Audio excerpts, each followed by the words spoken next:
Ce dimanche 11 octobre à 17h45, arrivée du 9e et dernier vol des pèlerins de Côte d'Ivoire. 423 personnes accueillies par le ministre d'État, ministre de l'Intérieur et de la Sécurité Ahmed Bakayoko et Ibrahim Ouattara, ministre des Affaires présidentielles. Le ministre Ahmed Bakayoko a réaffirmé la compassion du gouvernement aux pèlerins blessés et aux familles des victimes de la bousculade de Mina. Ce pèlerinage a été très douloureux. Le gouvernement avait déjà annoncé un bilan de 14 morts et de plus d'une quarantaine de disparus. Aujourd'hui, avec ce dernier vol, ce que nous pouvons dire, c'est que le bilan est plus lourd. Mais nous attendons l'arrivée des derniers chefs de mission pour faire un point précis et nous ferons une communication à la population.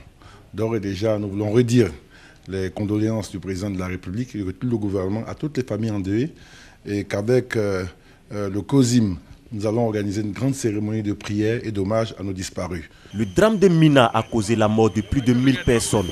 Les autorités ivoiriennes rassurent, toutes les victimes seront prises en charge. Des actions déjà en cours pour retrouver les pèlerins disparus et évacuer les autres blessés internés à la Mecque. Il y a certains qui n'ont pas encore répondu à l'appel. Nos autorités sont donc à pied d'œuvre. L'État de Côte d'Ivoire a pris l'engagement. Les uns et les autres seront acheminés par vol régulier en Côte d'Ivoire. Il reste encore quelques blessés sur place là-bas. Et au fur et à mesure que ces blessés-là seront en mesure de prendre l'avion, nous serons informés. Nous allons informer leurs familles pour que ces personnes puissent regagner la Côte d'Ivoire. Cette année 2015, au total 5200 personnes ont quitté la Côte d'Ivoire pour accomplir le Hajj, 5e pilier de l'islam.